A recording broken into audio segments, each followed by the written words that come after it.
Hello and welcome everyone to the Toddcast. This is going to be our 4th episode. My name is Zack, Wolfe. And my name is James Barney. And today we're going to do we kind of want to turn this into a series, kind of analyzing Todd's plentiful interviews throughout the years. There was so many and still is. When we started trying to find ones we want to do, I think we found like 5 others we've never even seen. And I feel like we've already seen 100 of them. Mm-hmm. So we're going to pick a few to just kind of go over and why we like them and why they're interesting. And every once in a while, just kind of keep updating this kind of sub-episode kind of thing. But first, we got to address the ultimate Todd interview that we're going to reserve for a specific episode. The TODD movie. Oh, yeah. That is the ultimate interview produced by Todd. But yeah, we're going to go ahead and get started. Which one did we decide on again? The first? We're going to do the Entertainment Tonight about acapella. All right, so this one is a good one. At the beginning is you got like these 2 dorky 80s newscasters of Entertainment Tonight, and they're like, Todd Rundgren is so innovative, and it's like, you don't know shit about Todd. Right, but, I really like this era of Todd too. It's like this is like 1985, and like Mullet Todd. Mullet Todd, yeah, he had just gotten off like a long stream of just being in Utopia and not doing a lot of solo stuff in between, like healing and then acapella. So I really like this Todd. This is like a rejuvenated Todd, in my opinion, because towards the end of Utopia, I feel like he was a little fried, and we'll get to other interviews about that. Yeah, you can tell that Todd is getting back into rare form. But yeah, like Zack said, cheesy 80s news anchors start off this one, and Todd talks about how he has, what is it called, the machine? Yes, the machine, I believe. And it what it does is it takes his voice into the computer, converts it to essentially MIDI, and you can use it up and down the scale of a piano or what have you. And that's how he did acapella. But yeah, this is one of my personal favorites. When we talked about doing this series, this was the first one that came to mind for me. So yeah, he just kind of goes like beep, beep, boop into the computer, or the machine rather, as he calls it. And yeah, it just kind of shows how it's done nonchalantly, all cool like Todd is. Yeah, and I think like, Todd is always been ahead of the rest and does stuff that's different than everybody else and tries to reinvent the wheel. But I think when he did the acapella stuff, that was like, acapella, the style of music has been around forever. But I feel like when he did this, I mean, I'm not like a acapella enthusiast or anything, but like this was the whole keyboard and the machine and all that. Like nobody's done that shit before. No. And like he was able to just like kind of just think of this and pursue it and actually make it really cool. Yeah, totally. And this is an album that like usually it goes, if you talk about this to people who like music, if they know Todd Rundgren, they know Something Anything. They might know the song Bang the Drum All Day. But I have noticed that people know this album. When I talk about Todd to people, I would say 1 out of every 7 times people go, yeah, I have acapella. Because it was just a unique album for its time, for sure. I think that this is a short and sweet interview, gets right to the point, and highlights. It's also like the best is like at the end when he's like on the couch with that guy. It's just like so weird. Like oh yeah, like where the fuck are they? Is it like Todd's house or something? Yeah, it looks like a really nice.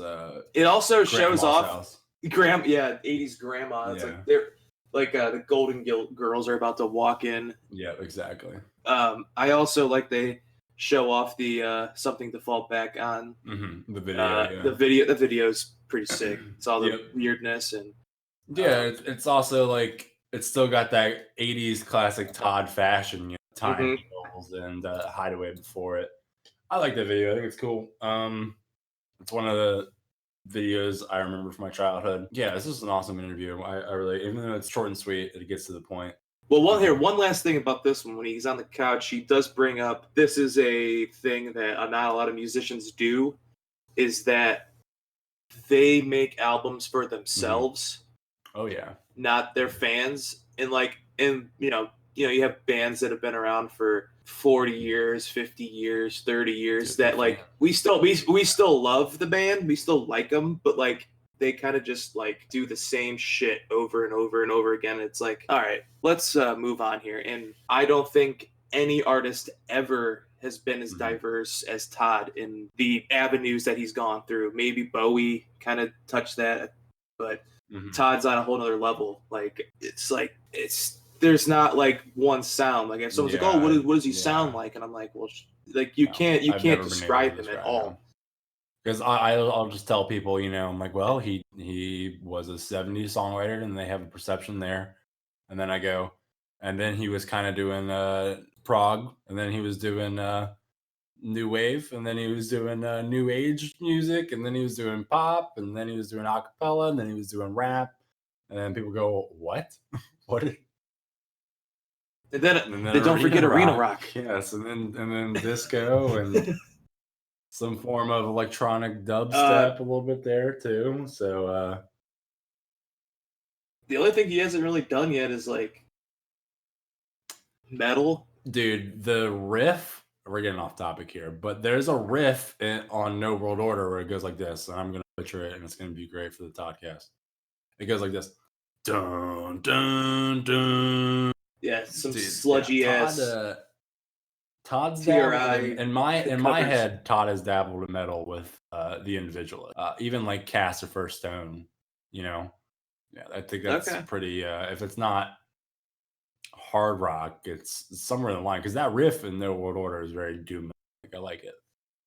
But yeah, all right. Well, anyway, yeah, I would say that Todd's been up around the block. He's done show tunes. He's done whatever you call Second Wind, man. How would you describe Second Wind? Operatic Broadway rock and roll. So yeah, everywhere, man. He's done everything to me. I don't think there's anything that he hasn't done. That's why he's the best. And so I think anyway, bringing it back, I think that's why this interview is so cool. I think if somebody just saw this, I feel like they would be intrigued. They'd be like, "Oh, I'm gonna check this out," and then hopefully they fall down the rabbit hole like we end up doing for this series, let alone just in our own daily lives. But again, that's why we do talk, because Zack and I stand around and talk about Todd, and we love Todd, so we thought about just recording it. And yeah. So anyway, all right, move on to the next one. Let's move on. Let's move on to the rig rundown. This is a newer one. I just like rig rundowns in general about anyone. I've been watching these for years with my friends, and so in 2018, when this came out, I was like, oh man. And I think I even I didn't watch it immediately. I saved it. I was like, I'm gonna pour some tea and have a nice tea and biscuit with this one. And it did not disappoint, because I've been watching these rig rundowns for years and years and years and years. But yeah, I'm glad that we chose this one too. He kind of talks about all of his guitars and play style and stuff like that. He didn't talk about the Utopia Onk guitar, but he talked about why he liked the Mustang, and how he got and why he acquired the Sonny guitar, the SG. Yeah, the Fool, man. The Fool, yeah. And Follow Me. And yeah, the Fool was the original guitar, right? And then Sonny was the replica that he uses now. Yeah, he doesn't talk about why he sold the original Sonny guitar. Why? Do you know why, Zach? Didn't he? I think he donated to charity. Like he just sold it and money. He sold it so you could pay off a tax debt. Oh, yeah, you're right. I was like, why did he get rid of this guitar? And then I Googled it and I found out why. And I remember early 2000s. No, yeah, it was early 2000s. My dad telling me, which to a 7-year-old, this didn't mean anything. But my dad telling me that Todd was in financial trouble. he was on the brink of bankruptcy because of this tax debt. And I always I forgot about that until I Googled it, and I was like, oh, that makes sense, because it was in the late 90s, early 2000s that he sold the original Sonny SG that he acquired from Eric Clapton. And he talks about that, how he had to get it refinished and put a new neck on it, stuff like that. But yeah, it's very cool. I wish he kind of went into a few more things about the Ankh guitar, but he did talk about how, he didn't say specifically, but he did say that guitar caught on fire at the Utopia fire. And then, right, the Utopia warehouse, I guess it is. So yeah, and then they also talked to Kasim in this one.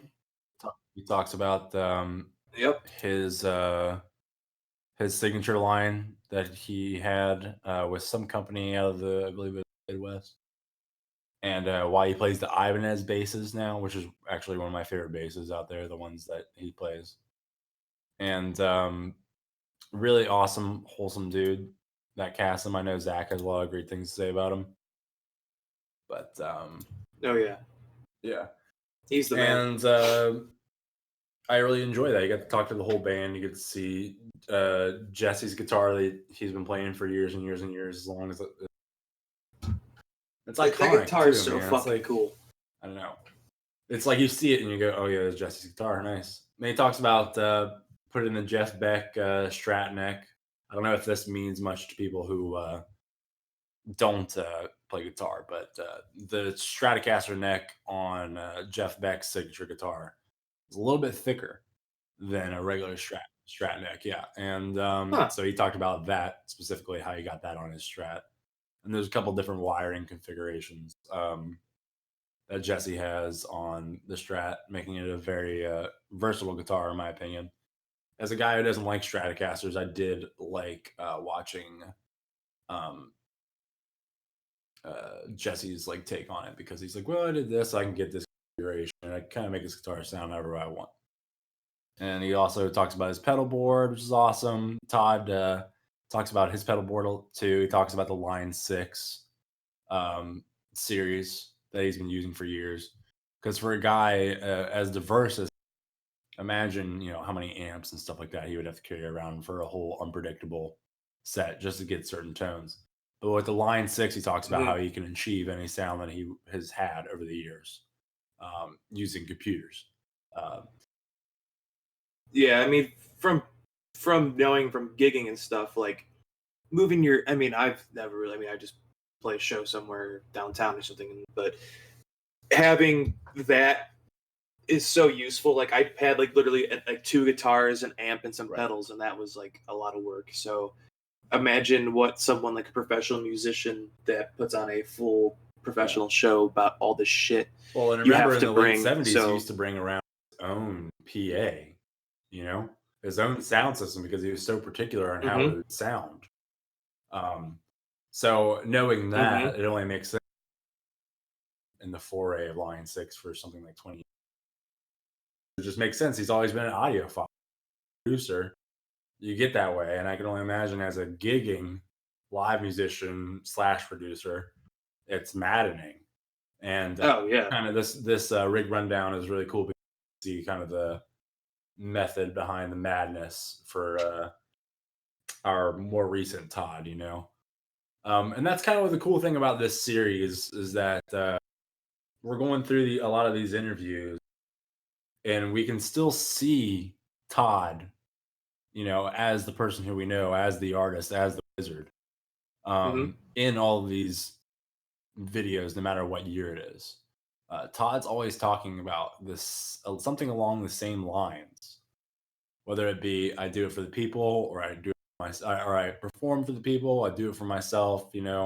I make the music that I want to hear, as along some lines. Like, it's really cool that we've been able to watch this. And I think with, there's so many musicians out there, and it's like being a fan of, blank band or blank artist, and there's content out there, but there's so much for him. And being a fan, that's, I don't know, just makes you, it makes you like him even more, because you can learn and watch, and there's more content to kind of soak it all up. Like if you're like a fan of like Aerosmith or something, or classic rock band. It's like, what is there to? It's like you listen to their shitty albums and then a live concert. I don't know. Yeah. I listen to a lot of music. There's not this much content for most people. Mm-hmm. So that's why I think doing this series is really important, because it's to show all the different things that Todd has done and said over the years. Like, especially when we start hitting like the 90s ones where he's talking about streaming and technology and video toaster, and he would do seminars and computer programming, and it's endless how much stuff that he has been interviewed on and done and talked about and invented and utilized, and yeah. But yeah, it's I really enjoy the rig rundown. It was well worth the wait, I could put it that way. But all right, moving on to our next one. Yeah, this one's awesome. This is the CDI interview. So this is like right when the TRI, CDI kind of thing was going on. And if you guys don't know what the CDI is, it's Philips made a CD player called the CDI, and there was video games for it, and like, Hotel Mario. Those 3 really bad Zelda games. Yeah. Zelda Wind of Gamelon. And those Mario and Legend of Zelda games were so bad that Nintendo learned their lesson to let other people use their IPs. And that's when they started to get really control, environment with their IPs, such as Mario or Zelda. So yeah, but they don't care about the rest of the content on their systems, because look at the Wii. No, the Wii is okay. The Wii, we should look at the Wii U. Let's look at the Wii U. That's bad. I'll give it that. There's nothing good about that. But the Wii's got the shovelware, man. It's whatever. I just didn't like all those like stupid ass like how to shovel your driveway for the Wii. I blame actually the DS for letting that happen to the Wii, because I feel like that stuff kind of was happening to the DS. Nintendo got hung up on the gimmicks, man, but it's okay. It's all right. Well, actually, going back to Nintendo, but going back to Todd, is I think the main reason why the CDI was invented is because in the 90s, Sega and Nintendo were, competitors, and were trying to make the best system. And Sega came out the Sega CD, and Nintendo's like, oh, well, fuck, we got to make one of those too. I see. So they called up Philips and was like, yo, we want to make an attachment to the Super Nintendo, blah, blah, blah, blah, blah. And then the Super Nintendo kind of just completely monster truck rallied the fucking Sega. And they're like, yeah, we don't even need that anymore. Nice. So fuck off. Yeah. But Philips was like, well, we still got your rights, bitch. So they made the CDI, and that's why they put those Mario games in. There's like, oh my god, there's so many. I have a Ninja game, but the best game for the CDI is the Todd game for the CDI. Todd actually made a game for it, if you didn't know. So this one kind of talks about that. One of the coolest things about this interview is the visual of it. Todd looks cool as fuck in it. He's got his hair's all fucked up. He's got his classic shades on. This badass gold shimmery jacket looking thing. Flamme jacket, yeah.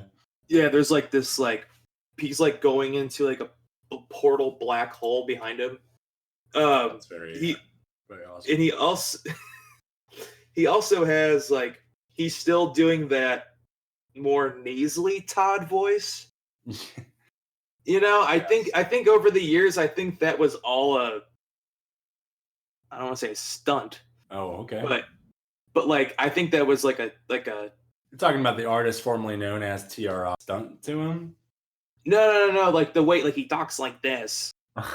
But if you listen to him now, it's like, I am Todd Rundgren. Yeah, okay. I don't think I've ever before. I don't know. No, because he was doing that in Tepte. But I do know what you're talking about now that you pointed out. I think his voice is naturally very low, but he does this like. Oh my god, interesting. You're right, though. I never noticed that before. Like, because we were just watching the acapella one. We were just talking about a few minutes ago, and he's talking completely normal, but then he's on this, and he's like, I don't know, but okay, I think what does TRI mean? Yeah. Or when he's on something anything, he's like, there's sugar in that water. Right, yeah. Saccharin syrup, yeah. I mean, there's nothing wrong with that. I think it's cool. I love that, but I think it's an act. I think it's a shtick. I think it's an act too. I think it's also an excitement thing. He goes in and out of it on the ever popular torture artist effect movie. Yeah. Which I do know what you're talking about. Now that you point it out, I can't. But oh man, I can't ignore that now. Yeah, it's almost. I guess it's an act. Yeah, I don't know. If not, it's just an excitement thing or a maybe a little sarcastic. Maybe absolutely. In this interview, the CDI interview, it seems a little more sarcastic. But yeah, wow, awesome. So he talks about like what the CDI means and how you can put it in and take out the drums or add more drums or And I think that was another important part of Todd's career because this is so fucking cool. Nobody else has ever done this and probably never will. Yep. And the way he looks is really cool too. Yep. I do think that with what Todd was doing with the CDI no world order stuff, which also was on Packard Bell computers or Windows 95 rather.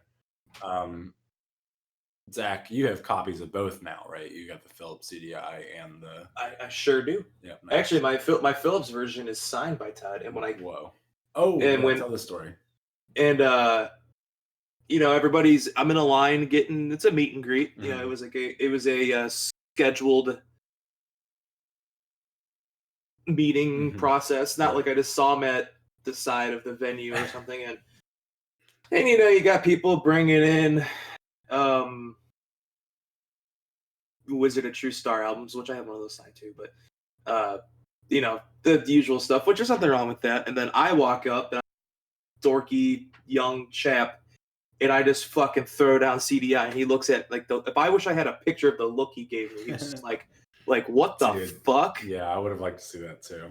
And he's like, have you ever played this? And I was like, yeah, dude. And he goes, that's amazing. And he's like, I don't think I've ever met anyone who's played it. Wow, that's awesome. And I'm like, I doubt that, but thanks.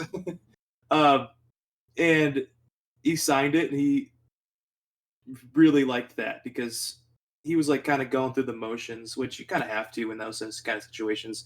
Because if you don't, you'll be there all day. Because I was like, I remember the first time I was in my car and I listened to Todd. Yeah. So if I was a famous person, I would, you gotta keep on trucking. You know what I mean? Totally. But yeah, that was cool. And I actually have played it. It is kind of hard to play because the CDI is kind of a piece of shit. Yeah. Like the control 25 years later. The controller is the buttons are not. It kind of there was multiple controllers for it, but the one I had kind of looked like a Super Nintendo controller. I know what you're talking about. It had a really, really tall stick on it for the analog. Yep. And the funny thing is, you could scroll. You could unscrew it and and then you think the bottom button would be A and stuff, but it's not practical. Right. And that's not Todd's fault. That's Philips, right? Because they didn't know what the fuck they were doing. But if you think about it, maybe if let's say Sega took over Nintendo, and Nintendo made a Super Nintendo CD, we may have never even seen this. Mm-hmm. So thanks Nintendo for kicking Sega's ass, so we can have this game. That's right. And this cool interview. Yeah. That's all three of them right now for the first part. Well, there's one more thing I want to say about this one. Okay, do it. So the last question they asked Todd, what's next step for TRI? And then he goes on. He said, I think the main thing that's really cool is he goes, we've been listening to music for years, but now we can talk back to the music. There you go.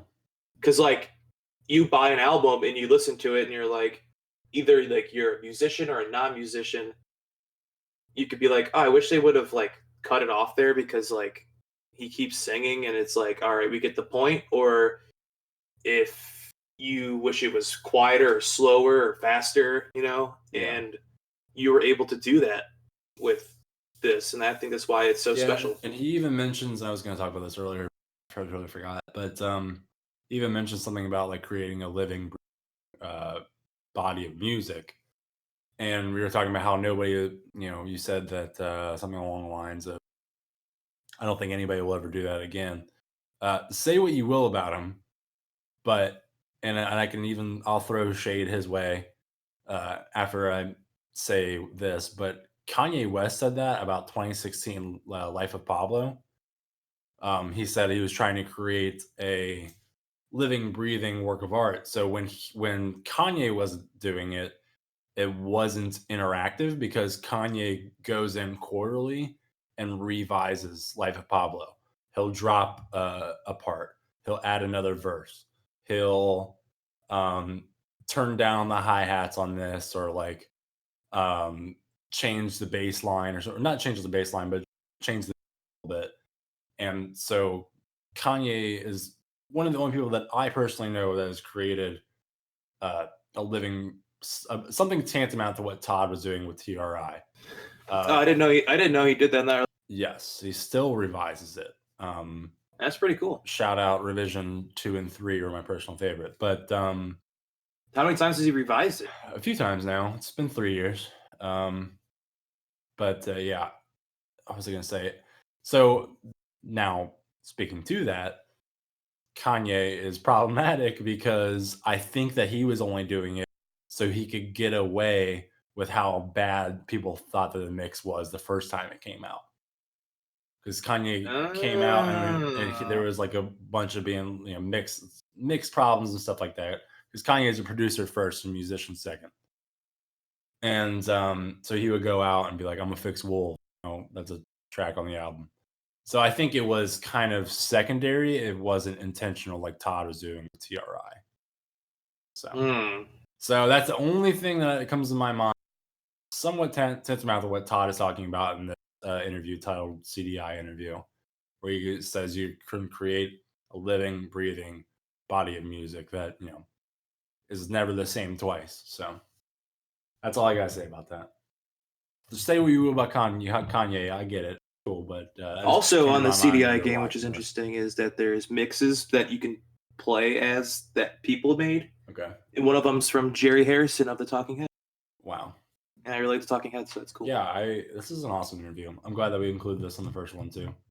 Yep. Yeah, the interviews that we looked at today, so you can follow along or at least take a look at them. They're like we did the Entertainment Tonight about acapella Todd interview, the Rig Rundown by Premier Guitar, and then the Todd Rundgren CDI interview. So we would like to continue doing this kind of style of episode. Mm-hmm. If there's any interviews that you would like us to kind of review or talk about, email them to us at toddcastcleveland@gmail.com or leave a comment on YouTube. And you can also check us out on Spotify. Oh, yeah. Yeah, if you want to be a guest or... But again, I just want to remind people that, we do this because we love Todd. If we weren't doing this, Zach and I would just be standing around talking about Todd. So just doing it to... Yeah, just for fun, just showing and sharing our love for Todd. That's right. All right, man. Well, again, I'm James Barney. And I'm Zack Wolfe.